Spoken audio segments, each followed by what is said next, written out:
Have you ever loved someone so much you stopped loving yourself? She did.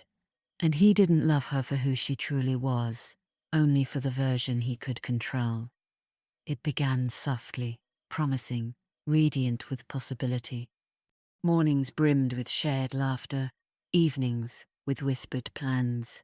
But what he offered came at a price. Love doesn't ask you to vanish. It doesn't demand your laughter, your freedom, your very soul. And yet, that was the price she paid.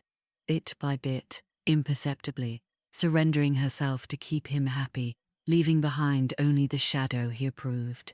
This is Anna's story, once alive with color, warmth, and dreams. Married, hopeful, building a future on promises that felt like love. A few months ago she left her job. It felt like her choice, but his voice from that night still lingers. "You've worked so hard," David had said. "Let me take care of you for a while. We can focus on us, maybe start a family." She smiled, grateful, convinced this was everything she'd ever wanted.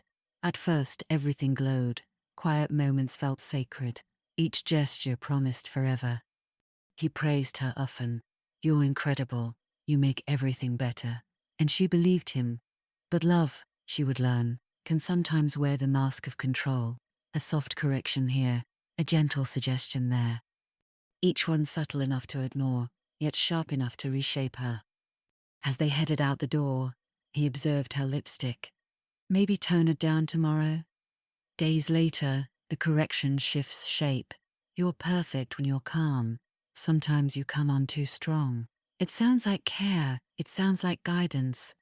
But in the silence after each comment, something fragile inside her begins to question itself. Be smaller, softer, easier to love. And so, little by little, the vivid woman she once was begins to fade, not from cruelty, but from correction. He doesn't need to punish her, only to praise her in ways that make her smaller. Each loving suggestion softens her edges, sanding away her confidence as she keeps trying to match a design that always changes. She adjusts her hair, her wardrobe, her posture, tests colors, angles, perfumes, not for herself but for him. Every change, a silent plea, "See me again, love me again." Have you ever tried so hard to please someone that you started losing yourself? Her freedom, once effortless, now tethered to his approval. The woman she knows herself to be lingers only in memory. And still, it is never enough. The more she tries, the less he seems to approve. Her laughter softens, her colors fade. And still, he frowns. Why? Because perfection isn't what he wants. He wants obedience, submission, control. What began as love becomes a silent apprenticeship to his preferences, his moods, his idea of who she should be.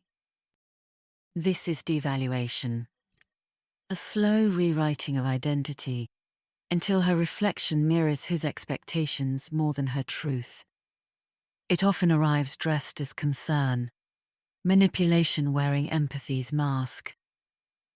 The man who once adored every version of her now speaks like he's missing someone she can't remember how to be.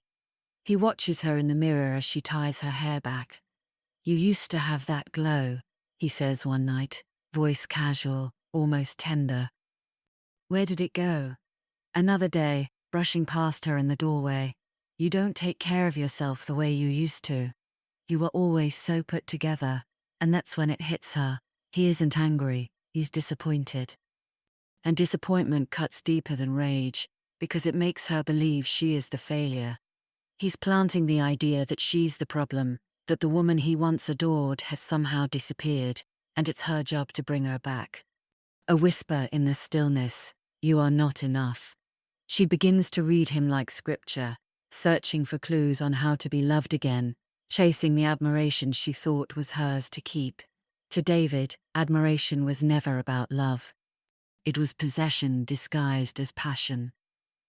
And when the thrill of winning her heart faded, he needed a new way to feel powerful. So he began to dismantle her, piece by piece, gently, deliberately, until devotion turned into domination. Devaluation wasn't a mistake. It was his masterpiece, designed to ensure she'd never feel free again. Anna is no longer a partner. She is a project. His love no longer feels like adoration. It feels like evaluation. Each word, each glance, each sigh. An unseen revision of the woman he once idealized. And every time Anna senses the shift, she tries harder, dresses up, cooks his favorite meals, smooths her voice, measures her tone. She thinks she's fighting for their marriage.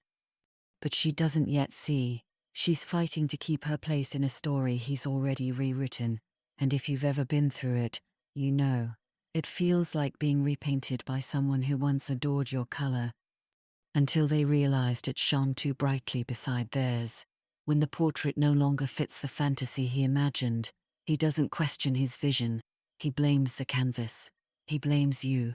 So he scrapes, adjusts, repaints, again and again, until the image reflects not art, but obedience. And somewhere inside, an unspoken truth remains. Anna is disappearing, and David is the architect. She blames herself. Maybe she isn't trying hard enough.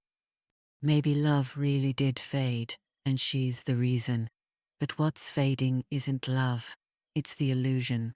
Because devaluation begins the moment you stop serving the purpose of the fantasy. When your humanity, your moods, your needs, your opinions, your imperfections start to show, you shatter the image he built. And instead of adapting, he punishes you for existing outside his script. The compliments turn conditional. Affection becomes currency, something you have to earn. The warmth that once felt endless now flickers only when you comply. Approval becomes survival. Peace must be negotiated. Love, rationed. You start chasing crumbs of comfort from the same hand that withholds them. The smallest kindness feels like salvation. You mistake the silence for calm, the absence of cruelty for care, and call endurance devotion. When he criticizes, he isn't seeking truth, he's maintaining hierarchy, staying superior, ensuring you feel lucky to have him, even as you wither beneath the weight of his expectations. Each act of coldness, the withdrawal, the withholding, the quiet corrections, reaffirms his control. And you try harder, softer, smaller, just to earn back the warmth he's already decided you don't deserve. That's the cruel irony of narcissistic conditioning. The more love you give, the less you receive. And the less you receive, the more you give. Do you ever feel like you keep giving and giving, but it's never enough for them? This quiet choreography of control isn't theoretical. It sips into the smallest, most ordinary moments. At a friend's dinner, Anna tells a light-hearted story. David interrupts, his tone playful but sharp enough to sting. "She's always so sensitive. You should have seen her last week. She cried because I forgot to call." The table laughs. Anna laughs too, but her face burns. Later that night, when she brings it up, he sighs. "Oh my God, you really can't take a joke. You make everything about you." The problem is no longer his cruelty, it's her reaction to it. That's how devaluation works. The target becomes the problem, and the abuser becomes the victim of overreaction. And just like that, he rewrites the script. She becomes the villain of her own pain. He criticizes her cooking, her spending, the way she folds laundry. Nothing is ever quite right. But when she apologizes, he sighs and says, "See, this is what I mean. You're too emotional." Devaluation thrives on contradiction. It's designed to confuse. Every move you make to earn love is used as proof that you don't deserve it.